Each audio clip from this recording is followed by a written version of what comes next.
The screwdriver slipped from Lily's hand and clattered against the metal floor. She muttered under her breath and bent down to pick it up, wiping the grease on her work pants. Around her, the grand arena buzzed with excitement that had nothing to do with maintenance work.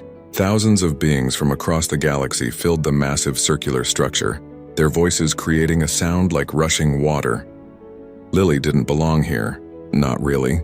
She was supposed to be back at the repair bay, fixing broken equipment like she always did. But her supervisor had called in sick, and someone needed to check the sensor arrays before the ceremony started. So here she was, crouched behind a control panel while history happened around her. The selection ceremony only occurred once every 5 years. War dragons, the living weapons that protected the Galactic Defense Alliance, would choose their riders today. Young dragons, barely 10 years old but already the size of small ships, would walk among the candidates and pick their partners. The bond, once formed, lasted for life. Lily peeked around the panel at the arena floor. Rows of candidates stood at attention, each one representing the best their species had to offer. The Gorth warriors towered over everyone else, their forearms crossed in identical poses of confidence. Next to them, the Cillian scouts seemed to shimmer in and out of visibility, their natural camouflage making them hard to count. The Menthari representatives stood perfectly still, their large eyes unblinking as they used their telepathic abilities to project calm. And there, at the far end, almost hidden from view, stood the 5 human candidates. They looked small compared to everyone else. Humans had only joined the Alliance 50 years ago, and most species still saw them as fragile newcomers. Lily knew those 5 candidates had trained for years to get here. They were Earth's best soldiers, its finest pilots, its most determined warriors. She was none of those things. She fixed broken machines and tried to stay out of the way. A deep horn sounded, vibrating through the arena floor. The crowd fell silent. On the opposite side of the arena, massive doors began to open, groaning under their own weight. Darkness lay beyond them, and from that darkness came the sound of breathing. Heavy, measured, powerful. The first dragon emerged into the light. Its scales were deep blue, almost black, and it moved with the grace of something that had never known fear. The crowd gasped. The dragon's eyes swept across the candidates, ancient and knowing. It walked directly to a Gorth warrior and lowered its head. The warrior reached out, placed his hand on the dragon's snout, and light exploded between them. The bond was made. More dragons followed. Green ones, red ones, silver ones that caught the light like mirrors. Each chose a candidate. Each time, light marked the moment of bonding. The ceremony moved with practiced efficiency. The trainers, veteran riders themselves, watched with approval as their methods proved true once again. Lily should have been working. The sensor array still needed calibration, but she couldn't look away. There was something beautiful about it, something that made her chest feel tight. The dragons were magnificent. More than weapons, more than tools. She could see intelligence in their eyes, personality in how they moved. One green dragon seemed playful, almost bouncing as it approached its chosen rider. Another moved with serious dignity, as if the weight of duty pressed on its shoulders. The human candidates still waited. 4 dragons had been selected so far, and none had even glanced at the human section. Lily saw the tightness in their shoulders, the forced calm on their faces. They knew what everyone else knew. Humans were too weak, too emotional, too new. The dragons would choose proven warriors from proven species. Then the doors opened one more time. The arena went quiet again, but this time felt different. Even the air seemed to change. The dragon that emerged was smaller than the others, its scales the color of burnished copper. But something about its bloodline made the veteran trainers lean forward. Lily saw one of them, a massive Gorth named Drell, smile broadly. His own dragon, a legendary champion, had been copper-scaled. This young one came from that same line. Every candidate straightened. This was a prize worth having. A dragon from a champion bloodline could make a career, could change everything. The Gorth warriors shifted their weight, ready to be chosen. The Cillian scouts became fully visible, hoping to catch the dragon's attention. Even the calm Menthari projected waves of desire. The copper dragon walked forward slowly. Its eyes moved across the rows of candidates, considering each one. It paused in front of the Gorth section. Trainer Drell's smile widened. Of course, a champion's descendant would choose a Gorth. It was tradition, but the dragon kept walking. It passed the Cillians without a glance, moved by the Menthari as if they weren't there. continued past species after species, each one more confused than the last. The murmur started small but grew louder. Where was it going? Who would it choose? Lily realized with growing horror that the dragon was walking directly toward her section. Not toward her section. Toward her. She was still crouched by the control panel, screwdriver in hand, grease on her face. The dragon's golden eyes locked onto hers. She wanted to run. Wanted to hide. Wanted to explain that she wasn't a candidate, that there had been some mistake, that she was just the repair girl who shouldn't even be here. But her legs wouldn't move. The dragon kept coming, its copper scales catching the arena lights, its breath warm and smelling of stone and fire. It stopped directly in front of her. The arena had gone completely silent. Lily could hear her own heartbeat, rapid and scared. The dragon lowered its head, extending its long neck in a gesture she had seen a dozen times today. The gesture of choice, the gesture of bonding. Behind the dragon, she could see Trainer Drell. His broad smile had vanished completely. His face showed confusion, then anger, then something that looked almost like fear. His mouth opened as if to shout, to stop this, to explain that this couldn't be happening. But the dragon's eyes never left Lily's face. And somewhere deep in her chest, she felt something warm and bright, like a small flame that had always been there, just waiting to be noticed. Her hand, shaking, reached out toward the dragon's copper scales. Light swallowed everything, golden, warm, and alive in ways that light shouldn't be. Lily felt it pour through her fingers where they touched the dragon's scales, felt it race up her arm and spread through her whole body. It didn't hurt. It felt like coming home to a place she'd never been before. Inside the light, she wasn't alone. There was another presence, vast and ancient and curious. Not thoughts exactly, but feelings so strong they might as well be words. Warmth, recognition, something that felt like a smile, if smiles could exist without faces. The light faded. Lily found herself on her knees, her hand still pressed against copper scales that thrummed with warmth. The dragon made a sound, low and gentle, that rumbled through the arena floor. Around them, chaos erupted. Trainer Drell was already striding across the arena floor, his forearms gesturing wildly. Other trainers followed, along with Alliance officials in their formal robes. The crowd's murmur had become a roar of confused voices. Lily tried to stand, but her legs felt weak, like she'd just run for miles. The dragon shifted, placing its body between her and the approaching trainers. A protective stance. Lily could feel its intention through whatever connection now linked them. Safe, protect mine. Absolutely not. Drell's voice cut through the noise. He stood 3 meters tall, his bulk impressive even among his own species. This is clearly an error. The dragon is confused. We need to separate them immediately before the bond solidifies. An official, some species Lily didn't recognize with too many eyes, consulted a tablet. Trainer Drell, protocol is clear. A dragon's choice is absolute. Once physical contact initiates the bonding sequence, intervention is prohibited. She's not even a candidate. Drell gestured at Lily with 2 of his arms. She's maintenance staff. Look at her. She has grease on her face. She was repairing equipment. This is a mistake, the dragon growled. The sound made Lily's bones vibrate and sent several officials stumbling backward. Through their connection, she felt its indignation. Not mistake. Choice. Definite choice. Another official stepped forward. This one a Menthari whose calm, telepathic presence tried to soothe the situation. Trainer Drell, perhaps we should hear from the human herself. Young one, what is your name? Lily. Her voice came out smaller than she wanted. Lily Foster. I work in the repair bay. I'm not supposed to be here. I was just fixing the sensors, you see? Drell spread all 4 arms. She admits it. Separate them now before this becomes an incident. It's already an incident, a new voice joined them. Admiral Ross, the human military liaison to the Alliance, approached with 2 other Earth officials.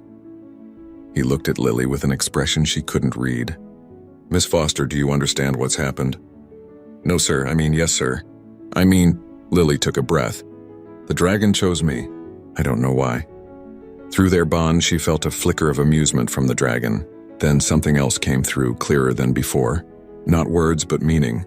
A name, or what passed for a name in dragon terms. Cinder. Small flame that survives when all else goes dark. His name is Cinder, she said quietly. Every trainer within earshot went still. The dragon shared its name.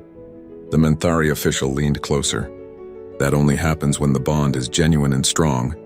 Drell's expression darkened. Then we have a bigger problem.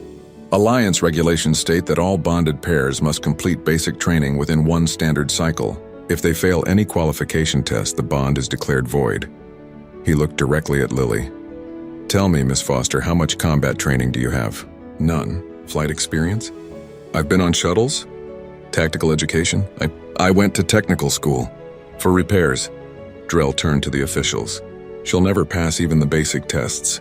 Goreth candidates trained for 5 years before selection. Cillian scouts for 7. She has no foundation whatsoever. His voice lowered. This bond will end in failure and disgrace for both of them. The kindest thing would be to void it now. Lily felt Cinder's anger surge through their connection. The dragon reared up, spreading wings that seemed to fill the entire arena. His roar echoed off the walls, primal and furious. The meaning came through crystal clear. No separation, never. Enough! Admiral Ross's voice cut through the tension. Alliance law is clear. The bond stands. Miss Foster will be given the standard training period. One cycle to complete basic qualifications. He looked at Lily, and this time she saw something in his eyes. Sympathy, maybe, or pity. I'm sorry, Lily, I know you didn't sign up for this. But you're Earth's dragon rider now. Our only one. The weight of those words hit her like a physical thing. Earth had sent 5 trained candidates. All had been rejected. Now Earth's representation in the Dragon Corps rested on a repair technician who'd been in the wrong place at the wrong time. I'll fail, she whispered. I don't know how to do any of this. The Admiral's jaw tightened. Then you'll learn. Report to the training complex at first light. Trainer Drell will be your primary instructor. Drell's smile returned, but it held no warmth. Of course. I'll ensure she receives the full standard training regimen. No special considerations. No allowances for human weakness. He looked at Cinder. If she cannot meet the same standards as every other rider, then perhaps this dragon will learn that champions choose champions, not mechanics.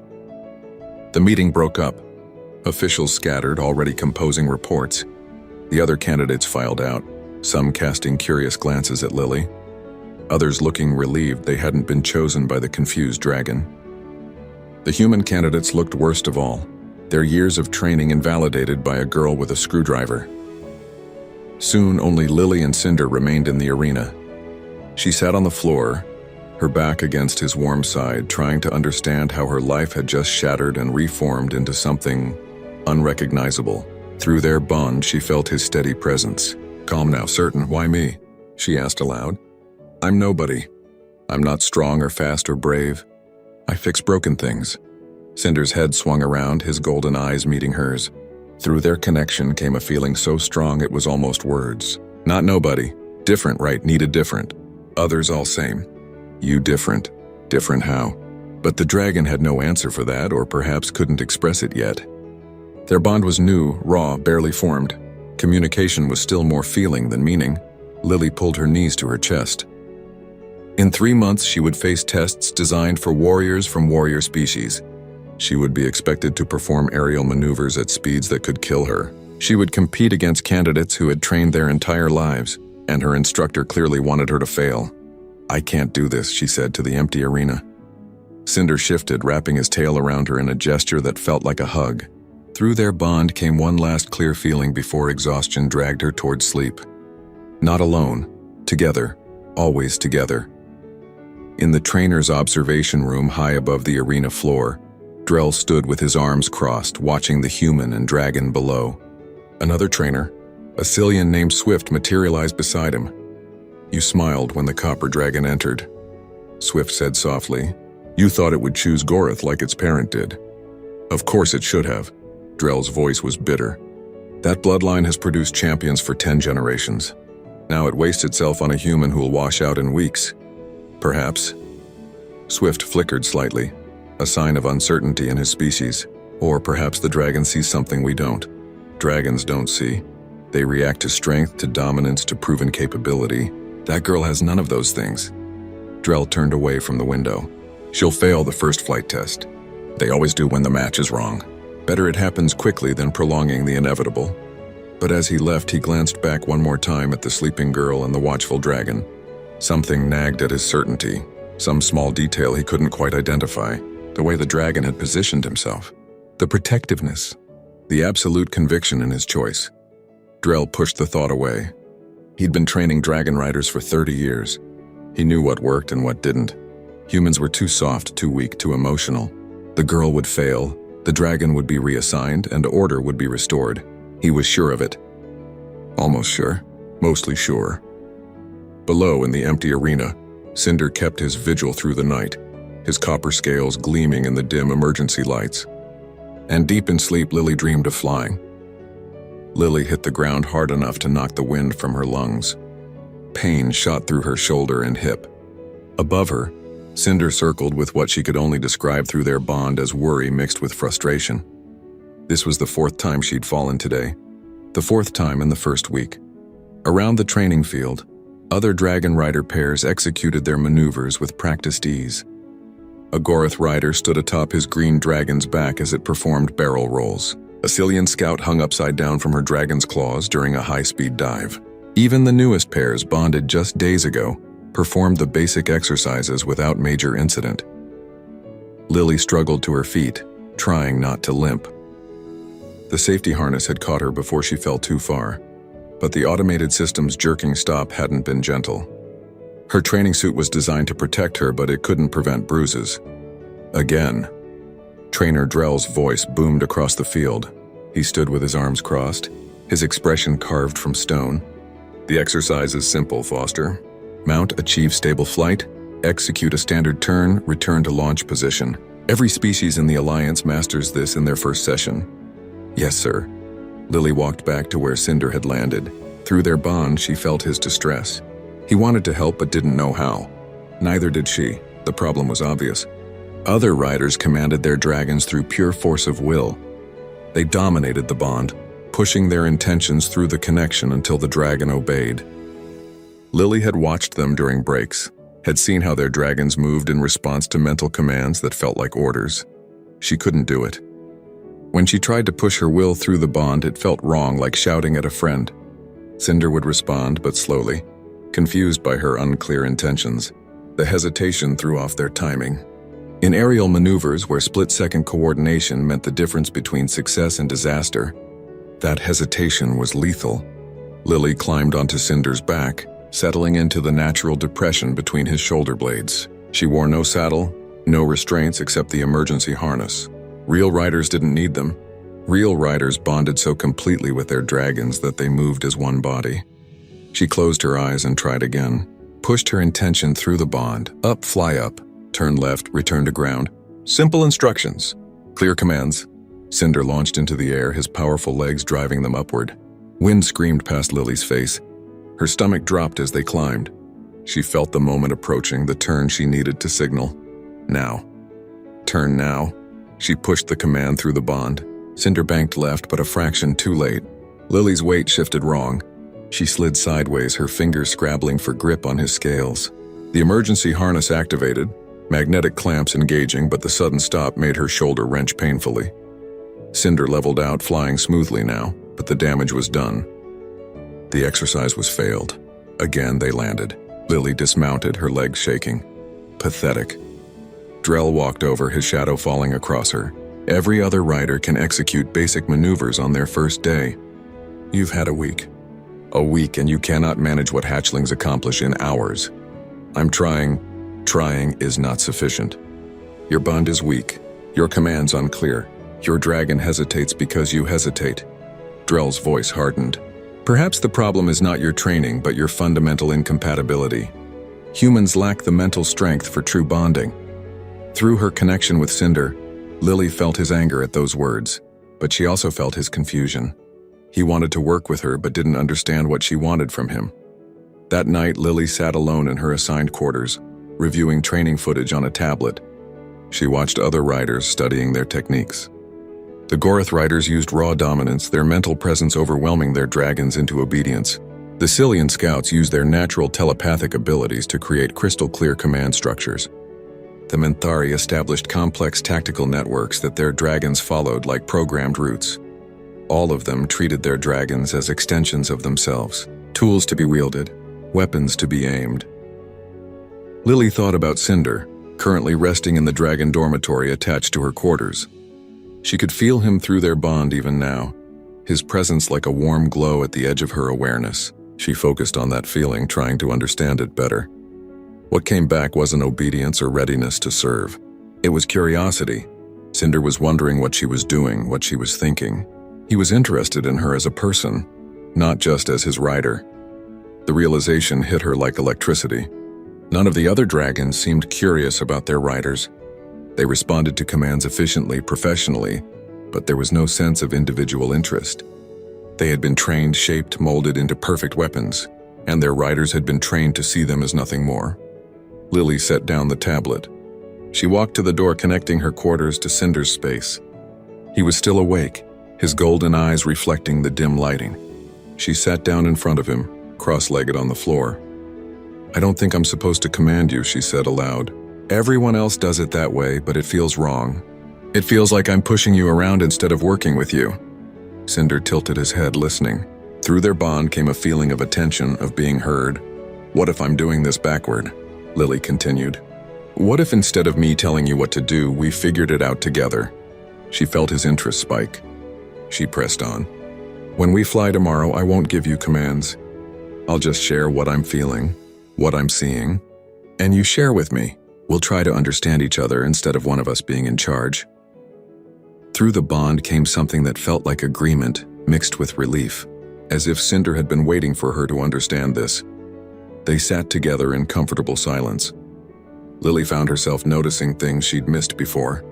The way Cinder's breathing slowed when he was content. How his scales shifted color slightly depending on his mood, darkening when stressed, brightening when pleased. The intelligence in his eyes that went far deeper than she'd realized. "You're not a weapon," she said softly. "You're a person, aren't you?" The feeling that came back through their bond was so strong it brought tears to her eyes. Yes, person, seen, finally seen. The next morning they returned to the training field. Other pairs were already practicing, their coordination smooth and effortless. Lily mounted Cinder, but this time she didn't prepare commands. Instead, she opened herself fully to the bond, letting her awareness flow freely. She felt Cinder's powerful muscles coiled beneath her, felt his anticipation of flight, felt his desire to succeed. Not because he was commanded to, but because he wanted to help her. She shared her own feelings back. Her fear of falling, her determination to try, her trust in him to catch her if she failed. Trainer Drell's voice rang out. "Begin basic maneuvers. Foster, try not to embarrass yourself today." Lily took a breath. She didn't think commands at Cinder. She just thought about flying, about the feeling of wind and height and movement. She remembered watching birds back on Earth, how they seemed to dance with the air currents rather than fight them. Cinder launched without being told. The moment felt different. Lily realized she'd sensed his intention to jump a split second before he moved, some subtle shift in his muscles that their bond let her perceive. She adjusted her weight automatically, naturally, moving with him instead of being surprised by him. They climbed into the air. Lily didn't command a turn. She simply looked where she wanted to go, imagining the path through the sky. Cinder felt her intention and adjusted his flight. It wasn't perfect. They wobbled, overcorrected, wobbled again, but they didn't fail. They completed the turn together, learning with each second how to read each other better. They landed roughly but successfully. Lily was breathing hard, her heart racing, but she was grinning. Through the bond, she felt Cinder's triumphant joy. Drell walked over, his expression neutral. "You completed the exercise, barely. Your form was terrible, your speed inadequate, and your coordination clumsy. But we did it. You did it poorly. Any combat situation would expose these flaws immediately." Drell paused. "However, improvement is improvement. Tomorrow we advance to speed drills. Try to keep up." He walked away. Lily slumped against Cinder's side, exhausted but hopeful. They'd barely passed the simplest exercise. The other riders were already practicing complex combat maneuvers, while she struggled with basic flight. But something had changed. She and Cinder had found a connection that felt right, even if it wasn't what everyone else did. A Cillian rider, the scout named Swift from Lily's first night, flickered into visibility beside her. "That was interesting." "You mean terrible," Lily said. "I mean different." Swift's large eyes blinked slowly. "I have ridden with my dragon for 3 years. We are efficient, coordinated, successful, but I have never felt her curiosity about me. She obeys, but she does not wonder. He looked at Cinder. Your dragon wonders. I saw it in how he moved. He was not obeying commands. He was exploring possibilities with you. Is that bad? I do not know. Swift flickered again. But I find myself curious about what you discover. Perhaps there is more than one way to fly. He vanished, moving to practice with his own dragon. Lily watched him go, then looked up at Cinder. Did you hear that? Someone thinks we might be onto something. Through their bond came warm agreement. Then gently a question. More flying? Try again? Lily's muscles ached and her shoulders still throbbed. But she felt Cinder's eagerness, his desire to keep learning together. Yeah, she said, climbing back onto his back. Let's try again. Together. They launched into the sky, two beings learning to become one. The alarm cut through the morning like a blade. Sharp, urgent repeating. Lily jerked awake in her bunk, heart already racing before her mind fully processed what was happening. Through the wall, she heard the thunder of running feet, shouts in multiple languages, the roar of dragons launching from their perches. She scrambled to the window. Outside, the training complex had transformed into organized chaos. Dragon rider pairs streamed into the sky, forming up in combat wings. Emergency lights strobed red across the landing platforms. Her door burst open. Admiral Ross stood there, already in combat gear. There's been an attack. Pirates hit a mining colony in the outer belt. They're hitting the evacuation transports. Every qualified pair is scrambling. What do you need me to do?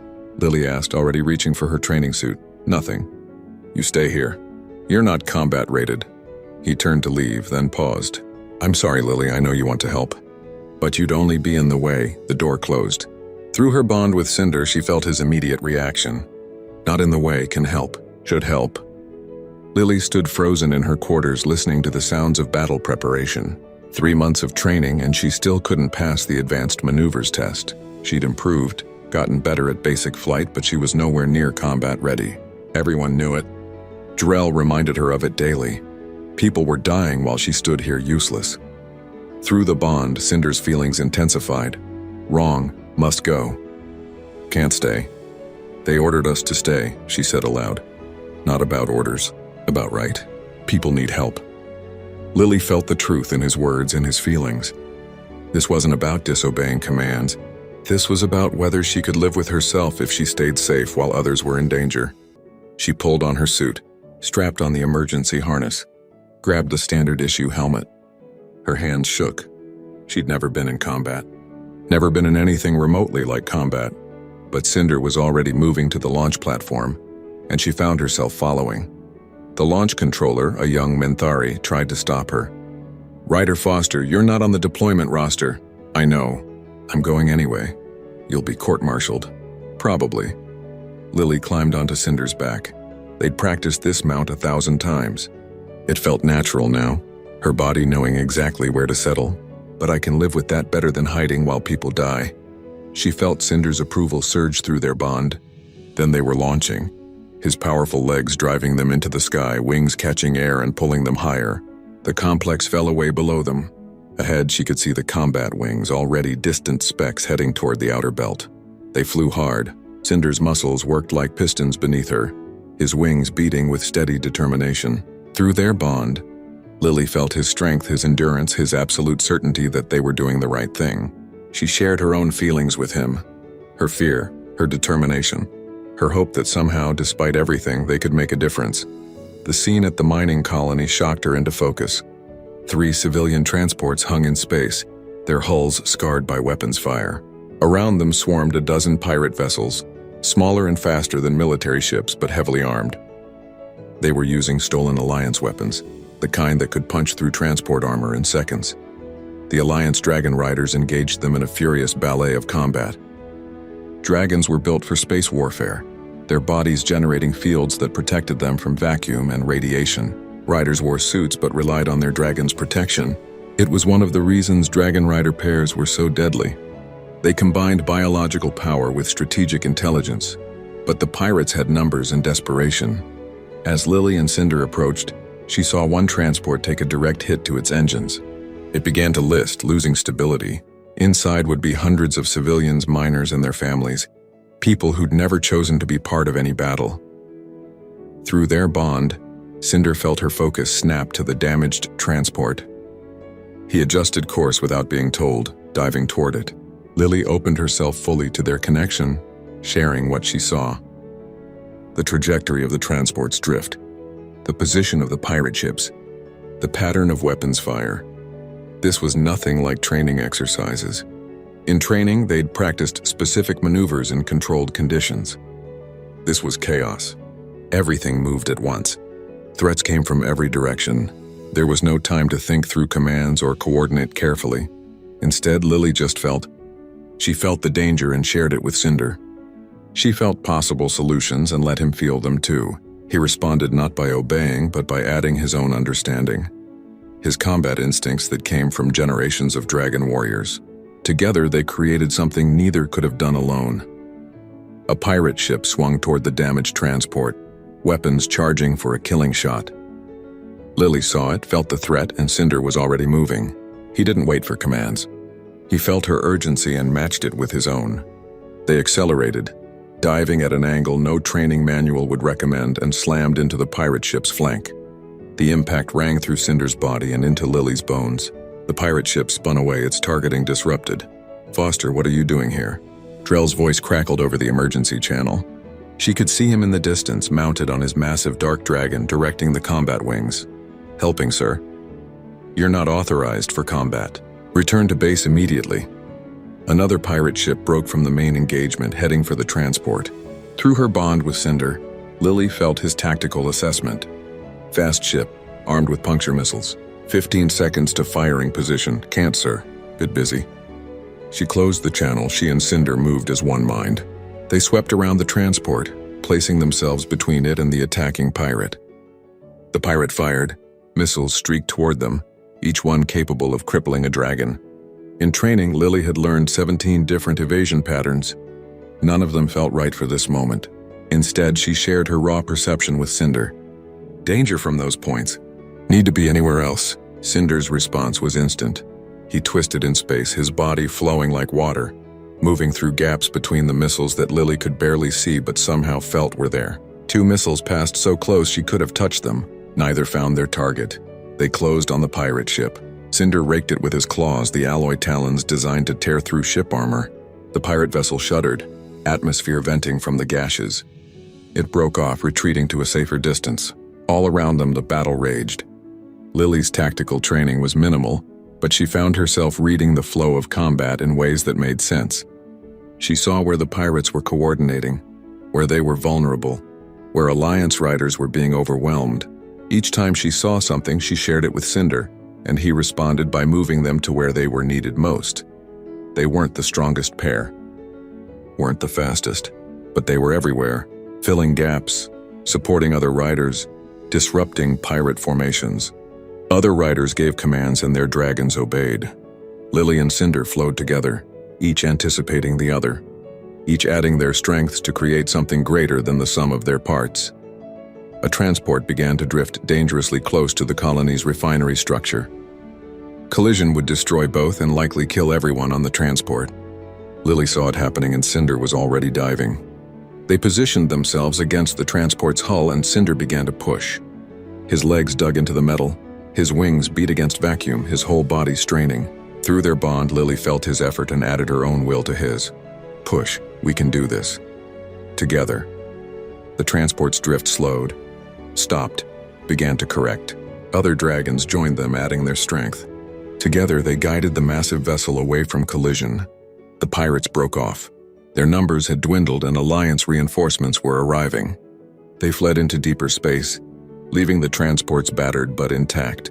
The battle was over. Lily slumped against Cinder's back, exhausted. Every muscle ached. Her hands trembled from adrenaline crash. Through their bond, she felt Cinder's matching fatigue. They'd pushed themselves beyond anything they'd done in training. The combat wing regrouped. Drell's voice came over the channel, cold and formal. "All riders return to base for debrief. Foster, you will report directly to Admiral Ross. You are to consider yourself under arrest pending disciplinary hearing." "Yes, sir." Lily had expected this, had accepted it when she made the choice to launch. But as they flew back to the complex, she felt Cinder's contentment through their bond. Proud, did right thing, helped people. Whatever punishment came, he had no regrets. Neither did she. The landing platform was crowded with dragons and riders, all being checked for damage by medical teams. Lily dismounted on shaky legs. Admiral Ross stood waiting, his expression unreadable.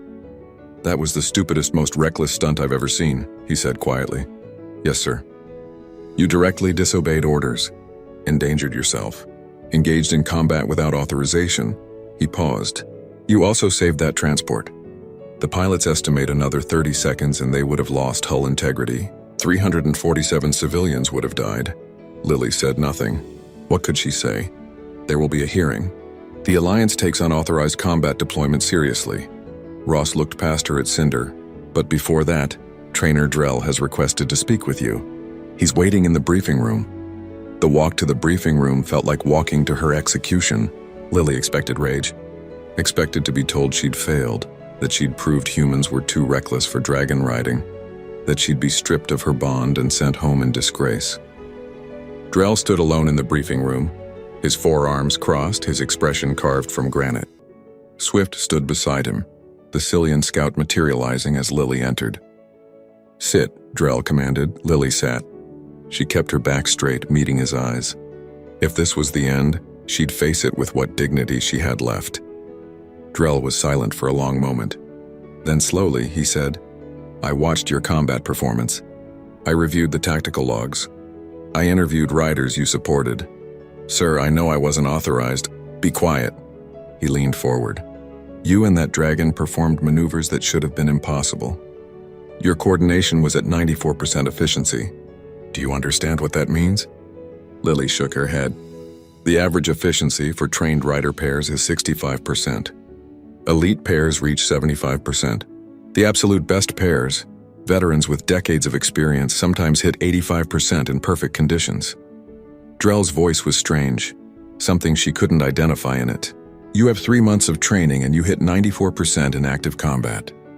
Swift spoke up. "We need to understand how you did this, because if it can be replicated, it changes everything we know about dragon riding." Lily looked between them. "I don't command him. We just share what we see and feel. We decide together what to do." Drell's expression finally shifted. It wasn't anger. It was something closer to awe or fear. "You've bonded the way the ancients did. Before we turned dragons into weapons, you found the partnership we forgot existed." He stood. "There will still be a hearing about your unauthorized deployment, but I will testify that what you did today was not recklessness. It was a bonded pair operating at a level I have not seen in 30 years of training." He walked to the door, then paused. "Tomorrow when you return to training, I will not teach you our ways. You will teach me yours. Because Ryder Foster, you and that copper dragon may have just shown us how we've been doing everything wrong." The hearing room was smaller than Lily expected. No grand tribunal, no massive audience, just a circular chamber with representatives from the Alliance Council seated around her. Admiral Ross sat to her left, present as Earth's representative. Trainer Drell stood near the back wall, his presence imposing even when silent. The lead counselor, an elderly Minthari named Wisdom, projected calm as she spoke. "Ryder Foster, we have reviewed the reports from the mining colony engagement. 347 lives saved, no Alliance casualties, minimal civilian injuries. By any measure, the mission was a success." Lily waited. "There was always a but in these situations, but you deployed without authorization. You ignored direct orders. You engaged in combat without proper certification." Wisdom's telepathic presence touched the edges of Lily's mind, reading emotional truth without invading thoughts. "Why?" "Because people needed help and I could provide it." Lily kept her voice steady. "I knew I'd face consequences. I accepted that." A Gorath counselor, his bulk making the chamber feel smaller, leaned forward. "Your trainer's report is unusual. He claims you achieved 94% bond efficiency. Such numbers are unheard of for a rider with only 3 months of training." "I don't know what that means, sir. I just fly with my dragon." "How do you fly with your dragon?" Wisdom asked. "Describe your method." Lily struggled to find words. "I don't command Cinder. We share what we see and feel. When we fly, we're both making decisions together. He knows things about flight and combat that I don't. I know things about tactics and patterns that he doesn't. We combine what we both know." The council members exchanged looks. A Cillian counselor flickered slightly, a sign of agitation. "That's not how bonding works." The writer commands. The dragon obeys. This creates clear tactical hierarchy. "Maybe that's not the only way," Lily said quietly. "Maybe that's just one way." Trainer Drell stepped forward. "Council members, I request permission to present evidence." Wisdom nodded. Drell activated a holographic display. It showed dragon rider pairs throughout history, efficiency ratings scrolling beside each image. The numbers clustered between 60 and 80%, with rare spikes to 85 for legendary pairs. "This is our standard," Drell said. "For 3,000 years, this is what we believed represented peak performance." He changed the display. Now it showed Lily and Cinder during the battle. This is what Ryder Foster achieved in her first combat engagement. 94% efficiency, higher than any bonded pair in recorded history. The chamber fell silent. The Gorath counselor spoke first. "That's impossible. She has minimal training." "I thought so too. So I investigated." Drell brought up more data. "I reviewed ancient texts from the first Dragon Rider bonds, records from over 5,000 years ago, before the Alliance formalized Dragon Rider doctrine. The language used then was different. They didn't speak of commanding dragons. They spoke of partnership, of cooperation, of joining. Historical curiosity, the Cillian counselor said. Language evolves. Meaning changes, perhaps." Drell's voice held an edge. "Or perhaps we changed something fundamental and told ourselves it was evolution." He looked at Lily. "Tell them what Cinder told you. The day you bonded." Lily felt heat rise in her face. "Through our bond, he said others were all the same. That he needed someone different." "All the same," Drell repeated. "Every candidate presented to that dragon had been trained in our methods. Methods that emphasize dominance, control, clear hierarchical structure. The dragon rejected them all. He chose the one person who hadn't been trained, who didn't know those methods." Wisdom's telepathic presence intensified. "What are you suggesting, trainer?" "I'm suggesting we've been training dragon riders incorrectly for millennia, that our methods create functional pairs but not optimal ones, that we turned partnership into dominance and called it improvement." Drell's forearms gestured to the display. "The evidence is before you. A rider using cooperative methods achieves efficiency levels we thought impossible." The Gorath counselor stood. "Even if true, this changes nothing. We cannot rebuild our entire training doctrine around one anomalous case." "It's not anomalous," Swift said, materializing near the center of the chamber. "After witnessing Ryder Foster's methods, I attempted to modify my approach with my own dragon. I reduced my command dominance. I tried to share awareness rather than issue orders." He paused. "My efficiency increased from 71% to 79% in 2 weeks." The chamber erupted in discussion. Multiple counselors spoke at once, their voices overlapping. Wisdom projected a wave of calm that settled the chaos. "If this method truly works," she said slowly, "then we face a significant problem. Our entire military structure relies on thousands of dragon rider pairs trained in current methods. We cannot simply discard that and start over." Admiral Ross spoke for the first time. "But you also cannot ignore this. If there's a better way to bond with dragons, a way that increases effectiveness by 30% or more, then every day you delay is a day your forces operate below optimal capacity. The political implications alone," the Cillian counselor said. "If we announce that our training methods have been flawed for thousands of years, confidence in the Dragon Corps will collapse." "So we hide it?" Lily felt anger rise in her chest. "We pretend this didn't happen because it's inconvenient." "Watch your tone, Ryder," the Gorath counselor warned. "No." Lily stood. "You brought me here to explain what happened." "I'm explaining. Cinder is a person, not a weapon. He has thoughts and feelings and opinions. When I treat him as a partner instead of a tool, we work better together. That's not complicated. That's not some ancient mystery. That's just basic respect." Through her bond with Cinder, currently waiting outside the chamber, she felt his fierce agreement. "Truth. Say truth." "The dragons know," she continued. "Cinder told me he was waiting. Waiting for someone who would see him as more than a weapon. What if he's not the only one? What if there are dragons right now bonded to riders who could perform better if their riders just treated them as equals?" Wisdom's telepathic presence touched Lily again, reading deeper. "You care about the dragons more than the politics. Yes, even if it costs you this bond? Even if the Alliance decides you're too dangerous to keep? Wisdom's ancient eyes held Lily's gaze. Because that is one option before us. Void your bond, suppress this information, maintain current doctrine. Lily felt her heart clench. Losing Cinder would be like losing part of herself. But she thought about all the other dragons being dominated and controlled when they could be partners. If that's what you decide, I can't stop you. But it would be wrong. Drell spoke again. Council, there's one more thing you should know. After the battle, 3 unbonded dragons approached me. They refused to participate in the next selection ceremony unless the candidates are trained in Ryder Foster's methods. The chamber went silent again. Unbonded dragons refusing selection was unheard of. Dragons were valuable, rare. Every unbonded dragon represented lost military capability. Are you saying the dragons themselves are rebelling? The Goroth counselor asked. I'm saying the dragons have been waiting for us to remember what bonding was supposed to be. Drell looked at Lily. She reminded them. Now they want what she has with Cinder. Wisdom was silent for a long time. Her telepathic presence swept the room, touching each counselor, reading reactions and thoughts. Finally, she spoke. This council cannot make a decision of this magnitude alone. We will present our findings to the full Alliance Council, but in the meantime, I propose a compromise. She turned to Lily. Ryder Foster, you will be assigned to study and document your methods. You will work with Trainer Drell to develop a training protocol. This protocol will be tested with volunteer pairs. If results match your effectiveness, we will expand the program. And if traditional forces resist? The Cillian counselor asked. Then they resist. But we cannot ignore evidence. Change is difficult, but necessary change is inevitable. Wisdom's projection carried finality.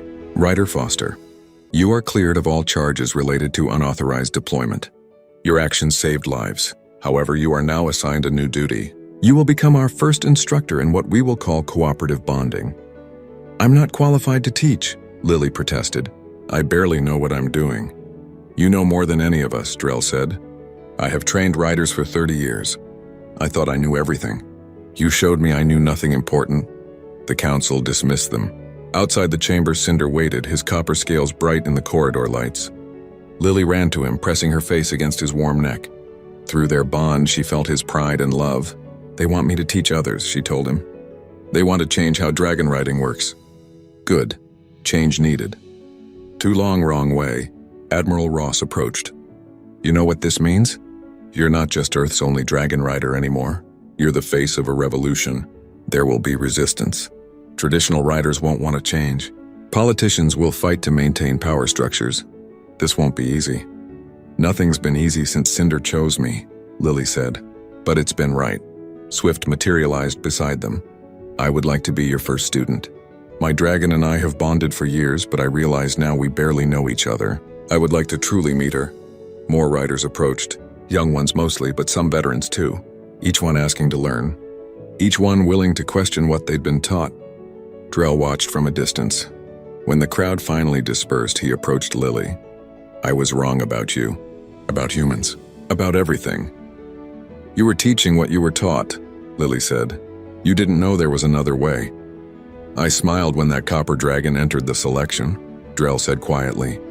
I thought I knew exactly what would happen. I thought I understood everything about dragons and bonding. He looked at Cinder. Thank you for proving me wrong. That night, Lily sat with Cinder under the stars visible through the training complex dome. Through their bond, she felt his contentment, but also his concern. Change hard. Many resist. Dangerous. I know, she said, but we can't go back. We've shown there's a better way. We have to keep going forward. Together. Always together. Always, Lily agreed. She thought about the future. Teaching others. Changing millennia of doctrine. Facing resistance from those who benefited from the old ways. It was overwhelming. But she wasn't alone. She had Cinder. And now she had others willing to learn. Change would come slowly, one bond at a time. But it would come. In the dragon dormitories, hundreds of dragons felt Cinder's quiet triumph through their species' own subtle connections. The small flame of change had been lit. Now it would spread, growing stronger with each new partnership, each rider who learned to see their dragon as something more than a weapon. The revolution had begun, not with violence or force, but with respect, understanding, and the simple radical act of treating another being as an equal. 6 months had changed everything. Lily stood on the observation platform overlooking the new training facility, watching a dozen dragon rider pairs practice cooperative maneuvers. Below her, a Goroth rider named Stone executed a complex spiral with his emerald dragon. Their movements synchronized in ways that would have been impossible under the old training methods. Beside them, a young Menthari worked with her silver dragon, both beings sharing awareness so completely they seemed to move as one organism. The transformation hadn't been smooth. Traditional trainers fought against the new methods. Senior riders claimed decades of experience meant nothing if the Alliance threw out established doctrine. Political factions within the Alliance Council battled over whether cooperative bonding represented evolution or dangerous instability. But the results spoke louder than politics. Every pair that switched to cooperative methods showed immediate efficiency improvements. Some gained 5%, others 20 or more. The unbonded dragons that had refused selection now participated eagerly, choosing riders who approached them as partners rather than tools. Admiral Ross joined Lily on the platform. The council vote is tomorrow. They'll decide whether to make cooperative bonding the official Alliance doctrine. Lily watched Stone and his dragon bank through a turn that would have been impossible 6 months ago. What do you think will happen? Honestly, I think they'll approve it. The evidence is overwhelming, but there will be conditions, compromises. The old guard won't surrender completely. Ross paused. There's something else. Commander Drell wants to see you. He said it's important. Lily found Drell in the archives, surrounded by holographic displays of ancient texts. He looked tired, his forearms hanging loose instead of crossed in his typical stance. Ryder Foster, thank you for coming. You found something. Everything. Drell gestured at the displays. I've spent 6 months researching the history of Dragon Rider bonds, going back to the very beginning before the Alliance, before formal training protocols existed. His voice held wonder. It's all here. The original bonds were exactly what you discovered. Partnership, cooperation, mutual respect. Dragons chose riders who saw them as equals. What happened? Why did it change? War. Drell brought up images of ancient conflicts. 5,000 years ago, the galaxy faced a crisis, an invasion force that threatened every civilization. The Alliance formed to fight them, and they needed dragon riders to be soldiers. Efficient, obedient, predictable. Cooperative bonding was too variable, too dependent on individual personalities. So they developed dominance training, faster to teach, more uniform in results, but less effective. In raw efficiency, yes, but it created an army. Thousands of dragon rider pairs, all following standardized tactics, all operating at acceptable levels. They won the war, saved the galaxy, and in the process convinced themselves that their methods were superior because they had succeeded. Lily understood. They confused survival with optimization. Exactly. They built an entire culture around these emergency methods, then forgot they were ever emergency methods at all. Generations of riders learned dominance bonding and believed it was the only way. The true history was lost, buried under layers of military doctrine. Drell looked directly at her. You didn't discover some new technique. You rediscovered what we had forgotten. You showed us who we used to be. The dragons remembered, Lily said, through genetic memory, through their long lives. They remembered partnership even when we forgot. Yes, and they've been waiting. Cinder wasn't the first dragon to refuse selection. He was just the first to find someone who could relearn the old ways. Drell's expression shifted, which brings me to why I asked you here. I've found records of a place, a sanctuary where unbonded dragons have been gathering for centuries, dragons that refused riders under the dominance system. There are hundreds of them there, Lily, maybe thousands. The number staggered her. That many dragons have been waiting? They couldn't articulate why they rejected candidates. They just knew something was wrong. They've been waiting for the galaxy to remember. Now that we have, they want to return. They want to bond. Drell paused. But they'll only bond with riders trained in your methods. The Alliance Council needs to see this. It will prove that cooperative bonding isn't just more efficient. It's the only way to access the full population of dragons. The next day, Lily and Drell presented their findings to the full Alliance Council. The chamber was packed, representatives from every member species present. The political implications were massive. If the Alliance officially changed its doctrine, it would admit 5 millennia of mistakes. Careers would end. Reputations would crumble. Power structures would shift. But the truth couldn't be ignored. Drell's research was thorough, undeniable. The ancient texts were clear, and the sanctuary of unbonded dragons was real, confirmed by multiple surveys. Wisdom, the elderly Minthari counselor, projected calm across the chamber. The evidence before us is compelling. Cooperative bonding achieves superior results and provides access to dragons that have been unavailable under current methods. However, the practical concerns are significant. We have thousands of currently bonded pairs trained in traditional methods. We cannot simply declare their training obsolete. We're not asking you to, Lily said. She'd been granted speaking rights as a subject matter expert. Current pairs can continue operating as they do. But new candidates should learn cooperative methods. And we should offer retraining to existing pairs who want to learn. A Gorath counselor stood. This human speaks boldly for someone with less than a year of experience.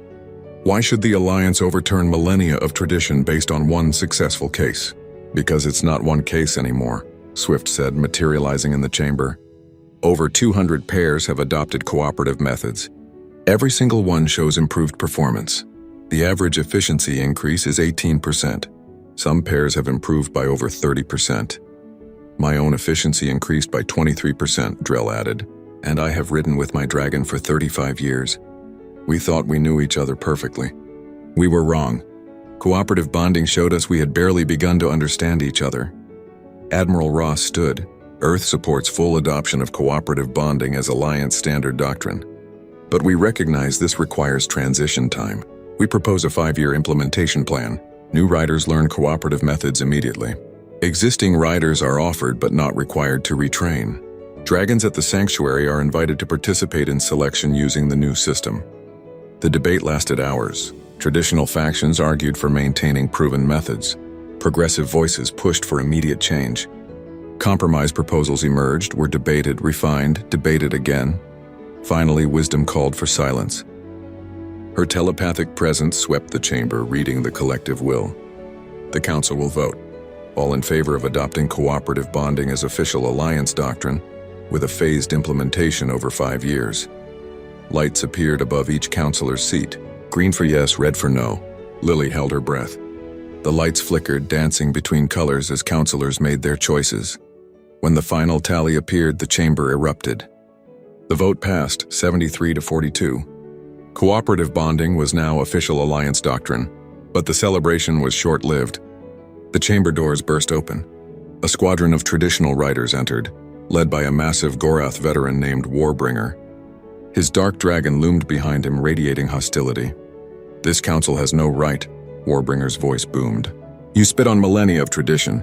You claim our methods are inferior, our bonds incomplete. I challenge this. I challenge the human who started this revolution. Single combat, dragon to dragon, rider to rider. If cooperative bonding is truly superior, prove it. The chamber fell silent. Lily felt her heart sink. Warbringer was legendary, a veteran of 100 battles. His bond efficiency under traditional methods was 84%, the highest ever recorded. He'd volunteered for every dangerous mission, survived encounters that killed others, earned more commendations than any rider in Alliance history. Cinder's presence surged through their bond. Not afraid. Together we fly. I accept, Lily heard herself say. Lily, no. Admiral Ross grabbed her arm. He's trying to discredit everything. If you lose, the council vote won't matter. Traditional forces will use it as proof that dominance bonding is superior. And if I refuse, they'll say cooperative riders are afraid to face real warriors. Lily looked at Warbringer. Standard combat rules? First pair to achieve 3 scoring hits wins. Agreed. Warbringer's smile was predatory. Tomorrow at dawn, the whole Alliance will watch. We'll see if your partnership can stand against true warrior discipline. That night, Lily couldn't sleep. Through her bond with Cinder, she felt his calm confidence, but her own mind raced with doubts. Warbringer had decades of experience. He'd fought in real wars, faced enemies that would have destroyed her in seconds. His bond efficiency was legendary. How could she possibly match that? Drell found her on the observation platform, staring at the stars. You don't have to do this. The council vote passed. Cooperative bonding is official doctrine regardless of what happens tomorrow. But if I lose, you know what will happen. Traditional writers will claim vindication. They'll resist implementation. They'll poison every step of the transition. Lily turned to face him. I have to win. Not for me, for all the dragons still waiting to find partners who see them as equals. Then stop thinking about Warbringer's experience, Drell said. Stop worrying about his skills or reputation. Focus on what you have that he doesn't. What's that? Trust. Drell's voice was gentle. Warbringer dominates his dragon.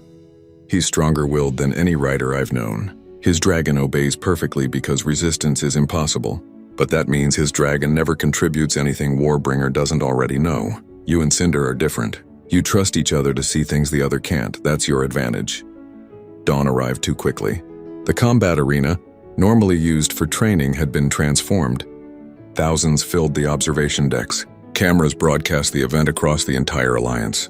Dragon riders from every station gathered to watch. This was more than a challenge. It was a referendum on the future. Warbringer and his dragon, Fury, took their position on one side of the arena. The dark dragon was larger than Cinder, his scales scarred from countless battles. His eyes showed no warmth, no personality, only perfect obedience to his rider's will. Lily mounted Cinder on the opposite side. Through their bond, she felt his readiness. Not excitement for battle, but determination to prove their bond was real and strong and right. Together. Win or lose together. The signal sounded. Both pairs launched. Warbringer attacked immediately, using traditional dominance tactics. Direct overwhelming force. His dragon executed maneuvers with mechanical precision. They were fast, efficient, dangerous. The first strike came within seconds. Fury's talons passing close enough to trigger a scoring sensor on Cinder's harness. 1 point to Warbringer. The crowd roared. Traditional riders celebrated. This would be quick. The human would be defeated in minutes. But Lily wasn't fighting Warbringer. She was flying with Cinder. She shared her awareness with him. Showed him how Fury moved, the patterns in the attack. Cinder added his own observations, things Lily couldn't see. Fury's left wing slightly weaker. Moment of hesitation before each dive. Tiny tells that came from moving by command rather than instinct. They adjusted together. When Warbringer attacked again, they weren't where he expected. Cinder had felt the intention before Fury moved. That microsecond of command transmission. They dodged, twisted, and scored their own hit, 1-1. Warbringer's confidence flickered. He'd expected an easy victory. But the human and her copper dragon moved in ways that shouldn't be possible. Not faster, not stronger, but unpredictable. They didn't follow doctrine or standard maneuvers.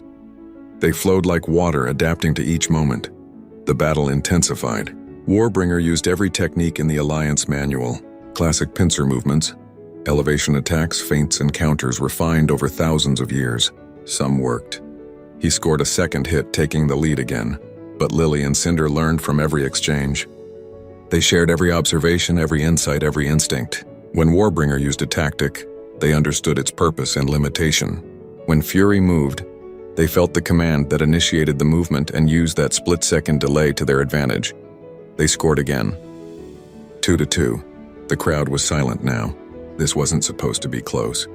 Warbringer was legendary. The human was barely trained. But they were equal, locked in a battle that neither seemed able to win decisively. Warbringer changed tactics. Instead of calculated maneuvers, he went aggressive. Raw power, direct assault, overwhelming force. It was risky. Abandoned defensive options, but his pride demanded victory. His dragon obeyed perfectly, throwing itself at Cinder with mechanical precision. Lily felt Cinder's sudden spike of understanding. Warbringer's aggression was forced, coming from anger rather than strategy. Fury followed orders but didn't agree with them. The dragon's combat instincts warned against this approach, but those instincts were suppressed, dominated, ignored. What do you think we should do? Lily asked through their bond. Cinder's response was immediate. Not what Warbringer expects. Not defense, not offense. Something new. They moved together, creating a maneuver that existed nowhere in training manuals because it required perfect trust between rider and dragon. Cinder dove while Lily leaned the opposite direction, their combined movement creating a spiral that reversed direction halfway through. Warbringer committed to an intercept that suddenly led nowhere. His dragon tried to adjust but needed commands to change course. That delay, barely a fraction of a second, was enough. Lily and Cinder scored the third hit. The arena erupted. Not just celebration, but shock. The human had won. The untrained rider with 6 months of experience had defeated the Alliance's most legendary warrior. Cooperative bonding had proved itself in the most public way possible. Warbringer landed heavily, his expression stunned.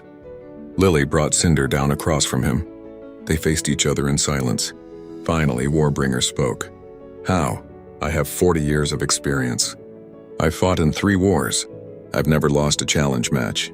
"Because you fought alone," Lily said gently. "You and Fury are powerful, skilled, experienced. But he's a weapon you wield. Cinder and I are partners. He sees things I don't. I see things he doesn't. Together, we're more than either of us could be alone." Warbringer looked at his dragon. Really looked. Perhaps for the first time in decades, Fury stared back, and in those eyes was something the old warrior had never noticed before.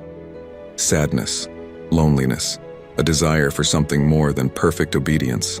"I've bonded with Fury for 40 years, Warbringer said quietly. "And I don't know him at all, do I?"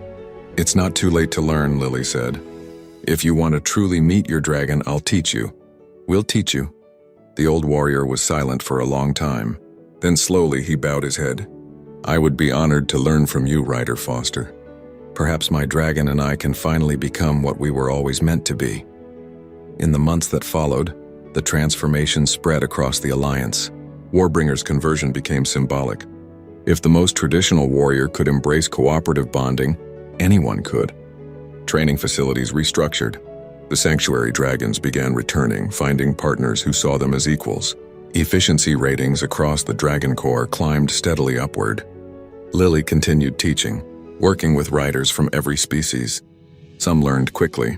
Others struggled to abandon old habits. But slowly, steadily, the culture changed. Dragons were no longer treated as living weapons. They became partners, colleagues, friends. 1 year after the selection that changed everything, Lily stood once again on the observation platform. Below, hundreds of dragon rider pairs trained using cooperative methods. The sight filled her with quiet pride.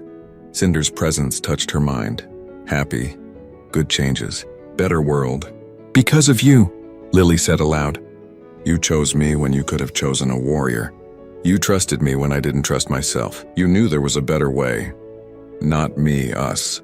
Together we remembered. Together we changed everything." A young candidate approached, nervous and excited. She was Gorath, barely old enough for selection. "Ryder Foster? I'm going to selection tomorrow.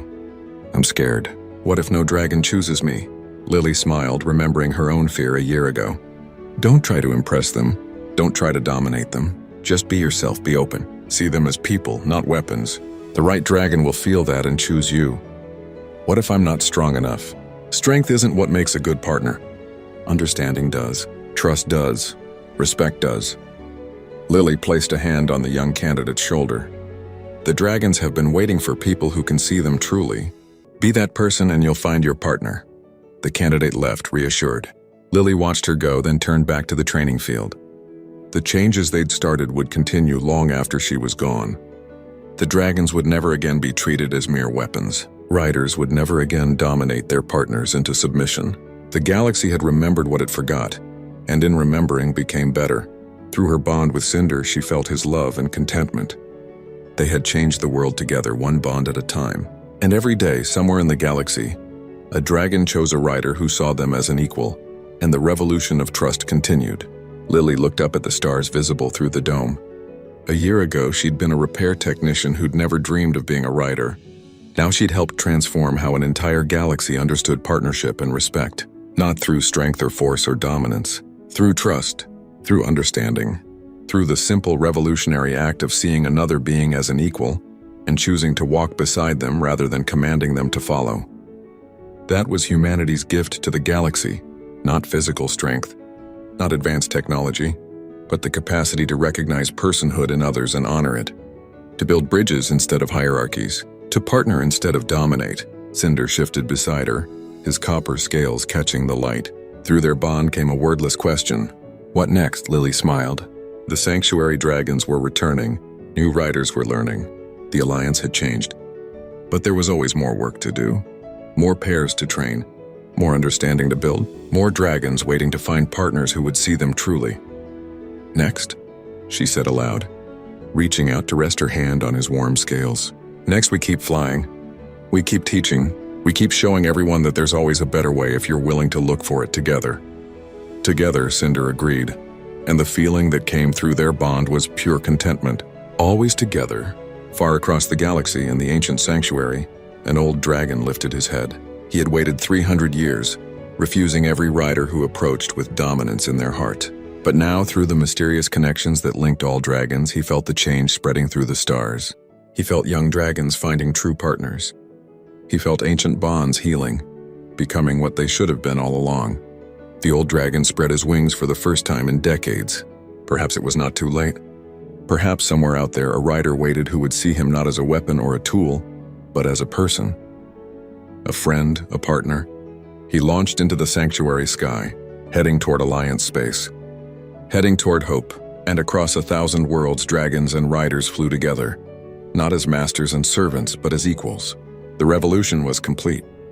The galaxy had remembered what it meant to truly bond, and it would never forget again. In the training facility, Lily watched the sun set through the dome, painting the sky in shades of copper and gold that matched Cinder's scales. A year ago, she'd been nobody, just a repair technician in the wrong place at the right time. Now she was the person who'd helped change everything. But she didn't feel like a hero or a revolutionary. She just felt grateful. Grateful that Cinder had chosen her. Grateful that together they'd stumbled onto a truth the galaxy had forgotten. Grateful for every dragon and rider who'd been brave enough to try something new.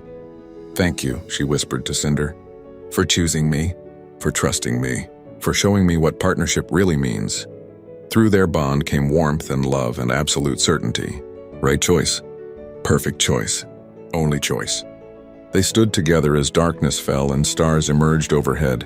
A human and a dragon who had changed the galaxy simply by refusing to accept that things had to stay the way they'd always been.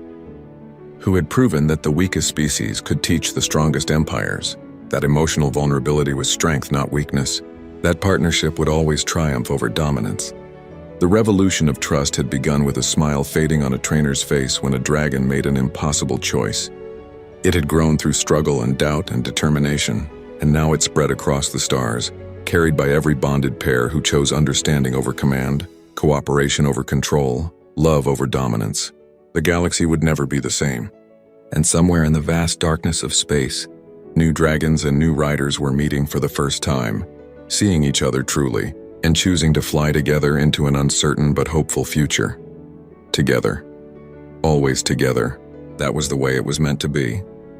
That was the way it would be. From now until the last dragon and the last rider flew into legend, and in a small training facility on the edge of Alliance space, a repair technician-turned-rider stood with her copper dragon and smiled, knowing that they had helped light a flame that would never go out. A flame of trust, of partnership, of two beings choosing to walk side by side instead of one behind the other. The small flame that survives when all else goes dark. The flame called hope. The flame called friendship. The flame called true bonding. It had always been there, waiting to be rekindled. They had simply remembered how to see it. And in remembering, they had changed everything.